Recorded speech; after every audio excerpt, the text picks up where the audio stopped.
¿Qué tal a todos? ¿Cómo están? Bienvenidos a este primer encuentro virtual. El propósito de este video es introducirlos a ustedes a los contenidos o a parte de los contenidos de nuestra primera clase, que va a estar dedicada principalmente a reflexionar, a pensar juntos un poquito sobre un concepto que es fundamental para nuestra materia, ya que no solamente da nombre a nuestra materia, sino que va a ser nuestro objeto de estudio a lo largo de toda esta cursada, que es el concepto arte. Para esta primera clase, ustedes tienen indicado en el programa 3 textos, básicamente, que son el texto de Władysław Tatarkiewicz. Solamente vamos a leer el capítulo 1, aunque tienen el manual entero, si lo quieren consultar y recorrer, obviamente están invitados a hacerlo.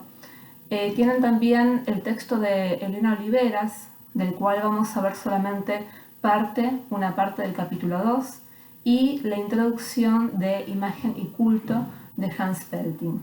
Entonces, este video, como les iba diciendo, tiene como fin principal hacer un breve comentario acerca de una partecita del primer capítulo de Tatarkiewicz. Para la segunda parte del capítulo tienen las diapositivas que van a ver que están explicadas, tiene el audio que los va a acompañar a ustedes en la reflexión no solamente del texto, sino también de las imágenes. Y finalmente van a tener una guía de preguntas, o más bien una guía para ayudarlos a ustedes a reflexionar acerca de los contenidos de una parte, como les decía, del segundo capítulo del texto de Oliveras, que van a encontrar que no es para nada difícil, porque justamente lo que hace es hacer un comentario al texto de Tatarkiewicz y otra guía de preguntas para la introducción de Hans Belting. ¿Sí? Todo eso va a estar subido por diferentes canales en esta primera clase. Así que, como les decía, lo que vamos a hacer, o yo quisiera invitarlos principalmente a ustedes a hacer, es a pensar un poquito acerca de este concepto. ¿Qué entendemos nosotros por arte? ¿Qué entienden ustedes por arte? Más allá de cuál sea su experiencia con el campo artístico, más allá de si han tenido alguna experiencia, ya sea produciendo arte como productores de arte, o si han tenido en algún momento alguna materia de historia del arte. O quizás no han tenido ninguna de las dos experiencias. Sea como sea, a mí me gustaría que ustedes hagan el esfuerzo por preguntarse qué es lo que ustedes entienden por este concepto. Y basta reflexionar un poquito, brevemente, creo yo, para darnos cuenta de que evidentemente lo que nosotros hoy en día podemos entender por arte va a ser muy diferente a lo que se entendió en otros periodos, en otras épocas. Por eso decimos que el concepto tiene una historia.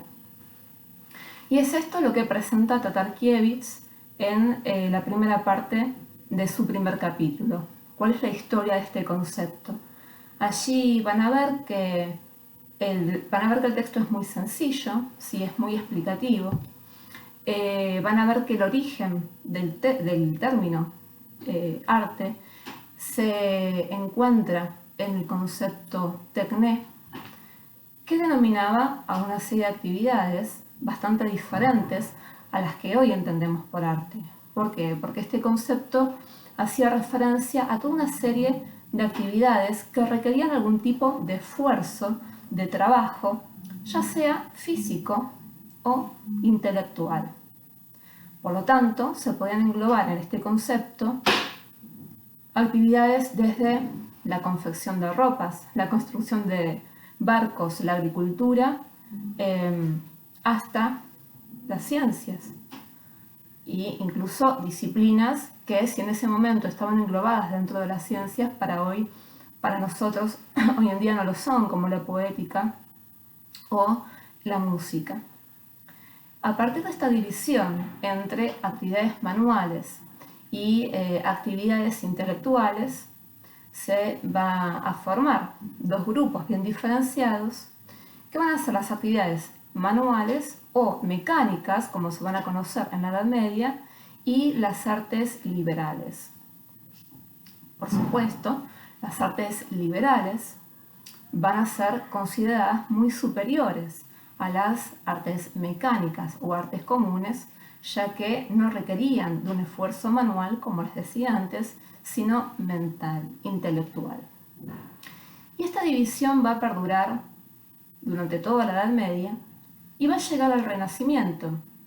Y va a ser recién ahí cuando, a partir de los grandes cambios que va a haber este periodo, cambios culturales, económicos, sociales, una de las cosas que va a cambiar va a ser el estatuto del artista.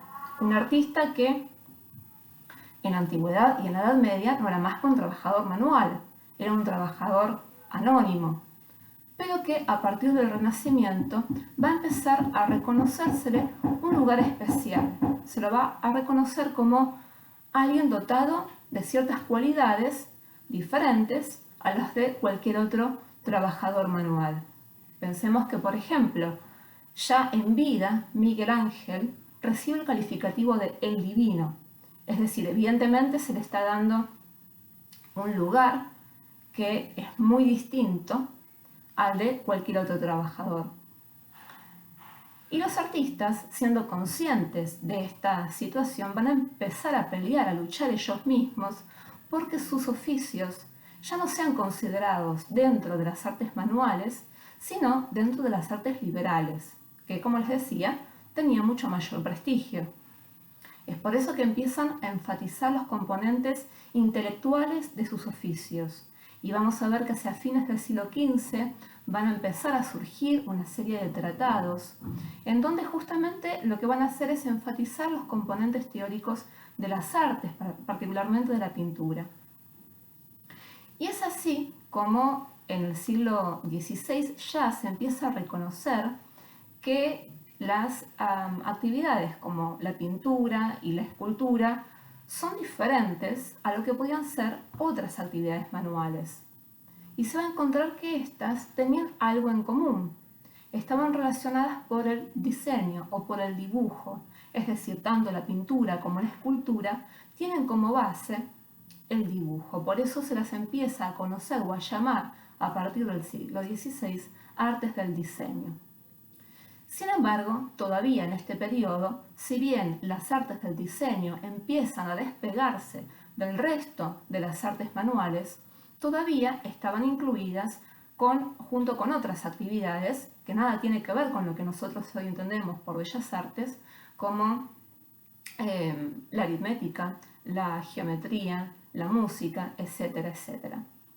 Y a lo largo de los siglos siguientes, durante el siglo XVII y durante el siglo XVIII, va a haber diferentes intentos por agrupar las artes, no solamente la pintura y la escultura, sino también aquellas como la música, la poesía, la danza también, porque se percibía que tenían algo en común, que tenían que conformar un grupo diferente a otro tipo de actividades. Ahora, el problema, la dificultad residía en determinar exactamente qué era aquello en común que compartían estas actividades.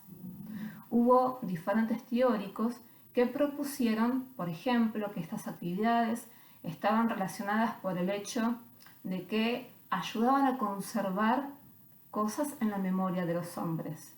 Por lo tanto, se las proponía que se las conociesen como artes de la memoria. Algunos otros teóricos proponían que se las llamara artes poéticas o artes musicales, ¿sí? Pero ninguno de estos conceptos prosperó realmente. Tendremos que remitirnos recién a mediados del siglo XVIII para encontrar una definición que realmente prendiese. Y esa va a ser la de Charles Bateau, que va a proponer que todas estas artes, la pintura, la escultura, va a incluir también la danza, la música, sean conocidas como bellas artes. Posteriormente, este grupo va a sufrir una depuración hasta quedar conformado solamente por aquellas artes del diseño que comentábamos antes.